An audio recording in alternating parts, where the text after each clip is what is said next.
Soldiers speak out. We can tell the truth of what we've seen. We are not liars. Soldiers speak out. We have a duty to all children and to their futures.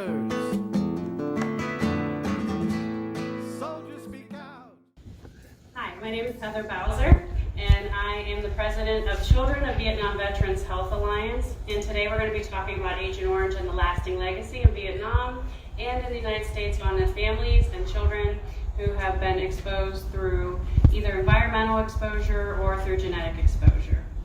We're also going to be talking with the Agent Orange Relief and Responsibility campaign. We're going to be talking about some of the cleanup efforts and some of the issues that we are seeing within our population of children of American Vietnam veterans, and some really exciting kind of connections that are starting to come together where we're getting a clearer picture of some of the things that are happening in our health. So with that, I want to go ahead and get started. So I am a GMO, and those of you who don't know what GMOs are, they're genetically modified organisms. A lot of times maybe you've heard in a lot of the agricultural world that they are genetically modifying seeds and using Roundup Ready type kind of seeds. Well, I'm an original GMO because I was already genetically modified by Monsanto way back. My father served in Vietnam 1968 to 1969, and he was exposed to Agent Orange in Vietnam. I'm missing my right leg below the knee, several of my fingers, and my big toe on my left foot, hence the 10 fingers are overrated. I don't know why you guys need so many, they just get in the way. And so today I'd like to dedicate this, this presentation to Maud DeVictor. She was nicknamed the mother of Agent Orange. She was a Navy veteran who worked in the VA, and she started to see all these issues in veterans and was the whistleblower that actually blew the top off of Agent Orange and was actually started to be taken seriously. So Maud passed away this past May, and so I just want to dedicate this. Presente. So this is my family, my mom and my dad.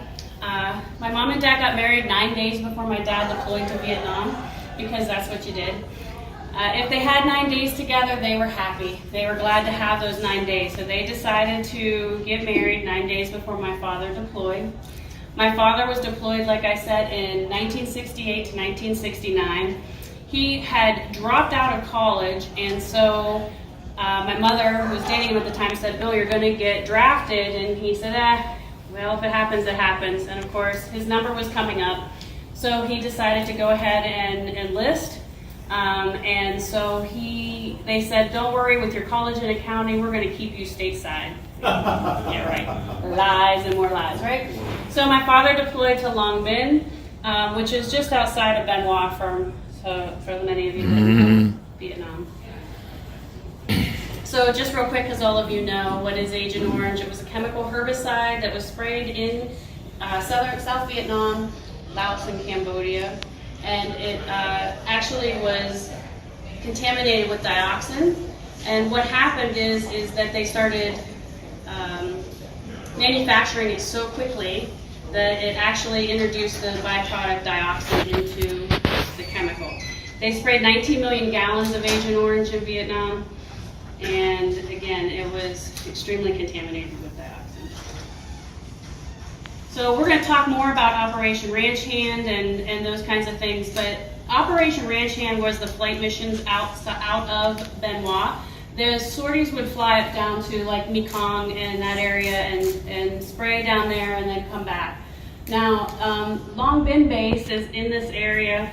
There's a little red dot over here. The 24th EVAC hospital, I did a presentation for them, and their hospital was actually where that orange arrow down on the bottom right was, because the doctors didn't really think that they were actually exposed to Agent Orange. And so what happened was that they were kind of shocked when they saw this picture. Long Bin, this is where they were coming in and out of, and the crew chiefs were told that they weren't allowed to come back with any chemical on their planes. So, and a lot of times they would dump the chemical in the water on their way back in. So this was all alongside the base. So there's a lot of misnomer that says that, you think about veterans only being exposed by being in the jungle, they're flying over, but really, quite honestly, if you, like they say, if boots were on the ground, there's a good likelihood you've been exposed. So my mother, my dad came home and they wanted to move on with their life quickly. They wanted a big family, and unfortunately, my mom had 2 miscarriages. And then I was born in 1972. This was before ultrasounds and all this, so I made quite a grand entrance into the world. No one quite expected this. My mom went into labor 2 months before she was due. She was fearful she was having another miscarriage. And I was born 2 months premature. I weighed 3 pounds, 4 ounces. My dad used to say that he could hold me in his hands like this, and he had big steelworker hands, and I used to always love when he would say that. He used to be able to hold me like that. So I've told you about my birth defects. I'm missing my right leg, my fingers, and my big toe. My other toes were webbed. Life was hard. I was different from everybody else. In the very beginning of my life, I felt very special because my parents basically said that what made me different made me amazing, and I still believe that now as an adult. But as a kid, that kind of wears down when you're being picked on and bullied and things like that, and not having other, family support, or not family support, but veteran support around you. So this guy looks like he's about to have 5 bypasses on his heart, doesn't he? My father was 38 years old, steel worker. He went to work one day and felt like he had some chest pains, and went to the infirmary, and they took him to the hospital, and they said, you need to have 5 bypasses on your heart, and you need to have this right away. So they tried to life flight him to Pittsburgh, because I lived in the Steubenville area when I was growing up, Steubenville, Ohio. And every time the helicopter would come near, his heart would race, even though he was sedated, that they had to take him by ambulance. So my father, he had 5 bypasses on his heart at age 38. At age 40, he developed diabetes. At age 48, he had a stroke. And at age 50, he died of a massive heart attack. And so I've been robbed of my father for 20 plus years. I miss him so much. He was such a great advocate, and I just miss him. He was just such an amazing person. There he is there. That's my hand, in case you didn't know. So, my parents were big Agent Orange activists very early on. Very early, they started to hear. My dad found out about Agent Orange from the Today Show. Paul Rudershine, I hope I'm saying his last name correctly. He went on the Today Show, and I think it was 81 or 80 something in there. Anyway, it's what started the Agent Orange lawsuit. He went on the Today Show, and he was asked, and he said, I died in Vietnam and I didn't even know it. He had stomach cancer. He was 28 years old, and only several months after that, he passed away. He was the ball that got the ball. He got the ball rolling for the Agent Orange lawsuit, class action lawsuit. So my parents were really big activists. I have a picture of me when I was like maybe 8 years old at a Agent Orange rally in Ohio. We were gathering strength, and see, that was the problem. We started to gather strength, and then a lot of Vietnam veterans got very ill, like my father, and you had to decide whether you were going to keep your health or you were going to be an activist, and a lot of times they needed to make money in order to survive, so they ended up dropping out of activism because they were ill. So after my father died, I had an opportunity to go to Vietnam. I started to become an activist. I started looking into it, looking for other kids of Vietnam vets, and I ended up with my first trip to Vietnam. This is the hand of a little boy in Tu Duc Hospital. He's not a little boy anymore. He's well into his teens at this point. But I was in a meeting and I saw his picture and I saw his hand and I said, I need to meet this kid. And so it turns out that he had very mirrored birth defects of my own. And it was just, not that this wasn't the only aha moment in this whole trip, but this was the moment that I started to understand for myself that this wasn't about me.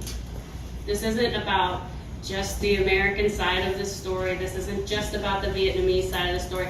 This is about a humanitarian crisis that has happened in this world, and I needed to be a bigger part. Amen. So I came home and we worked to start COVVHA, Children of Vietnam Veterans Health Alliance. And it is a nonprofit, a 501c3, that we work to help other kids of Vietnam vets. And you know, Vietnam as well is still working hard to try to bring awareness to the Vietnamese plight of Agent Orange and the Agent Orange Relief and Responsibility campaign as well, trying to work to help make the environment better for the children there who've been affected. This was just last week on Agent Orange Day, August 10th. So that's pretty amazing. So we're going to talk a little bit about some of our challenges in getting acknowledged. One thing you need to understand is that the children of male Vietnam veterans are not recognized by the U.S. government unless they have two of the most rare forms of spina bifida. Other than that, they are not acknowledged to have been, anything have been caused by Agent Orange. So, here we are. We are not children anymore, you know, so I'm going to turn 47 here in a couple months. So why do we care about a bunch of old 40-year-olds at this point? Because this has happened to our lives, but here we are. Our ages have worked against us since day one. Many of us are too young to be taken seriously to get disability. We have many very difficult situations, as you'll see.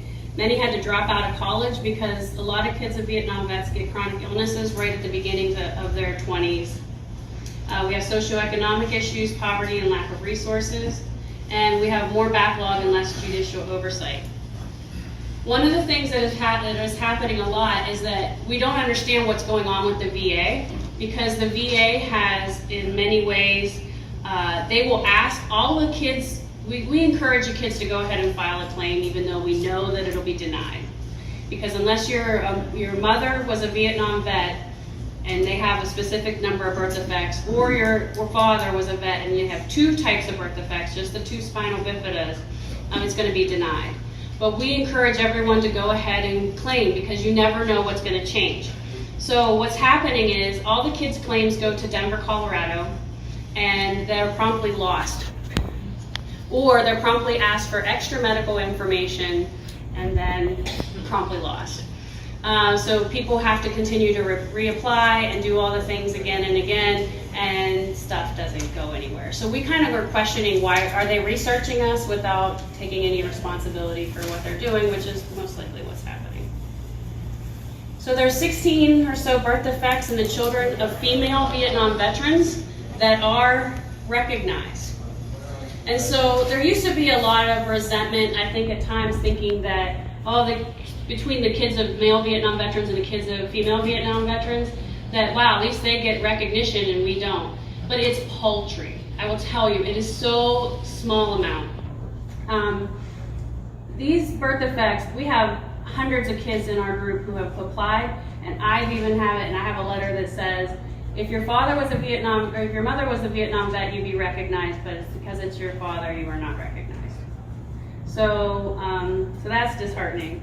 But then, what the benefits that they give them are so paltry that it's ridiculous. So there is a Children of Women Vietnam Veterans Health Care Benefits Program. They only give a benefit, you get a small amount a month, and then they supposedly have health care. But the health care has to be related to the birth defect. So for example, if you have hip dysplasia, as one of our pups do, she is recognized, her mother was a nurse in Vietnam, they won't pay for even physical therapy because they don't consider it linked to her disability. So this is Laura, and this is the daughter of an Army nurse. And she is the one that she gets $53 a month from the VA for permanent disability. But they're taking care of the children of women Vietnam veterans. $53 a month. And because she has other insurances, but her other insurances go to the children of Vietnam veterans, women Vietnam veterans first, and if they don't pay, then they won't pay either. It has to, you understand what I'm saying? That it's the order. That program has to pay first, and so she hasn't had a claim paid since 2017. So it's heartbreaking. So I want to introduce Val here. Val's going to help me. Val's another child of a Vietnam vet, and we call ourselves COVVHA. So if you hear us say COVVHs, that's what that means, child of a Vietnam vet. It gets really long to say child of a Vietnam vet. COVVHA. 100 times a day. Yes. So we're going to show some slides of some of our group and what's going on with them health-wise. We're going to kind of go through these kind of quickly. We can look at it because we have a lot to go. Scoliosis. Scoliosis is curvature of the spine. There's two different directions, go left or right. We tend to have them quite early as females of Vietnam veterans, male Vietnam vets. This one is somebody who's 41. A back is normally. I'm a paramedic, by the way, who was in medical school when I got. Really, I'm not loud enough? Wow. Okay, sorry. I am a paramedic who was actually in the beginning stages or beginning part of medical school when I got so sick I couldn't get out of bed for 6 months. So I have some medical knowledge, not the greatest, but it's my passion. I'm also on the autism spectrum, so bear with me. I'm not very comfortable speaking in front of people, but yeah, medical is my passion. So this back looks like somebody who should be in their 60s, not their 40s, and she's been dealing with this for a couple of years already. So I'm going to try to help break it down for you what these are. This is something called Ehlers-Danlos syndrome. Ehlers-Danlos syndrome is currently seen in about 1 in 2,500 people in the United States. It affects the collagen that we have in our bodies, which is the glue that holds us all together. It doesn't work right for us. So we spend all day trying to keep our bodies together, and when we don't, we can do cool things like that. So all day, we spasm and keep our spines and everything together. Postural orthostatic tachycardia means when we get up, our vessels relax too much, we stand up, we pass out. And mast cell activation, I'll discuss that later. So anyway, at this point, this is something that's genetic, we're born with it, we just don't create it in midlife. This is one of our friends, Lori. She is very active herself, and she was born with hip dysplasia. Again, if she were the child of a female vet, she would be assisted. Not greatly, but a little bit. So luckily for her, though, her insurance has helped take care of her.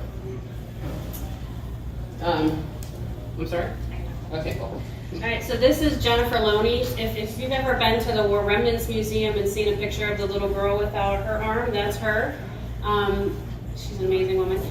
She was born without her arm, and this is her brother that I found out. Her brother has had 2 brain tumors within 10 years of one another and a spinal tumor removed. So, you want to just keep going forward? Yeah. All right, so this is more neck and spine issues with degeneration in our spine, scoliosis, high blood pressure. We're going to talk about these bottom symptoms as high blood pressure, IBS, and gluten sensitivity. This all ties into what Val was starting to talk about with the mast cell type issues. This is another COVVHA. We have lots of different cancers in our group. This was interesting. She didn't discover that she had hip dysplasia until she was in her 30s. She said that her mother actually was told that she had underdeveloped thigh muscles. And then she had this x-ray and found out that she has barely any hip sockets.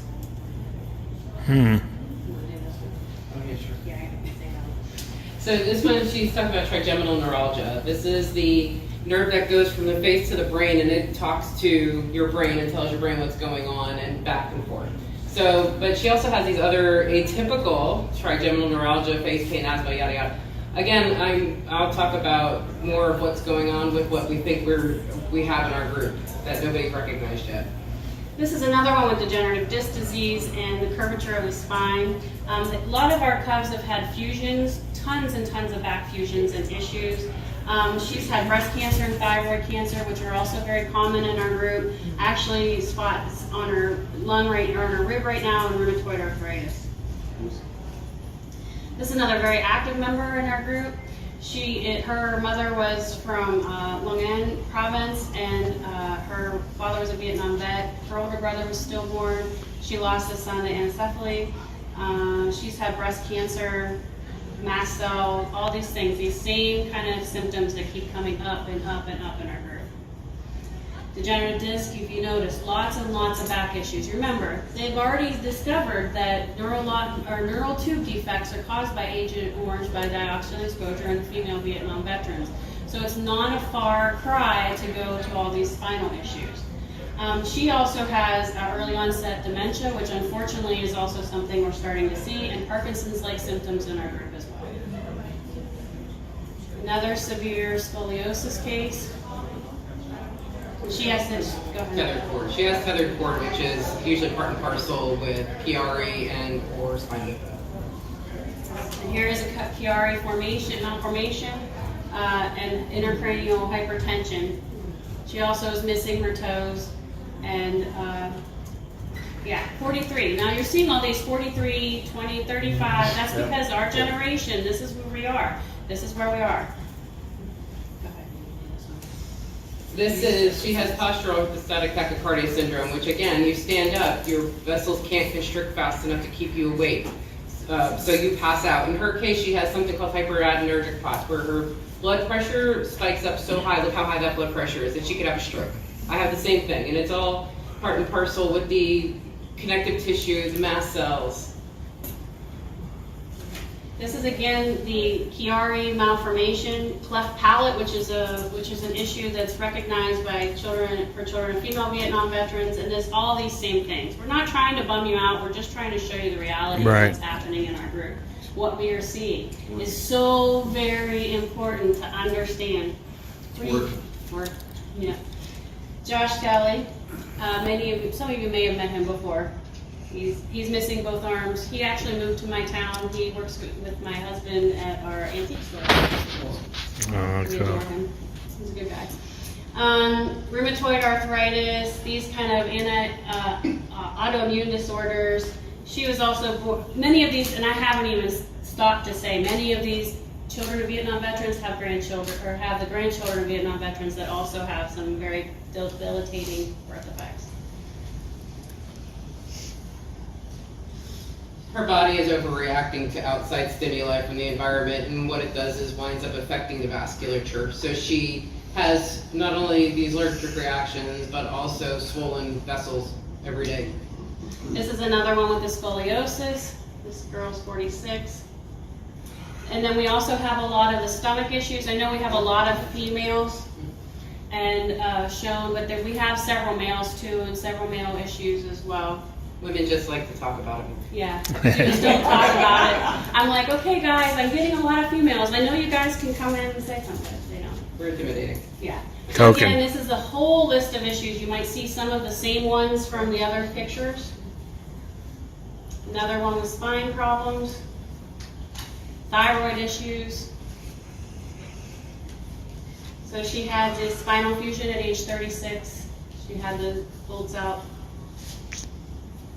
This is one of our members that passed away in 2014. And as of right now, this is her sister. Her sister is suffering with scleroderma, which is a very, very horrible disease. That's her feeding. She has to be on a feeding tube at this point. And she's 49 years old. So our organization, Soldiers speak out. that does these things for our community. The issue is that the VA doesn't, of course, take care of anything, so we have to support one another. So we do things, we're very small, but we do small grants and things when kids are looking at homelessness, because again, we're having these major illnesses and not really necessarily having the insurance that they need and things. And these are the programs that we kind of have. I can talk to you more about them later. I have brochures here too.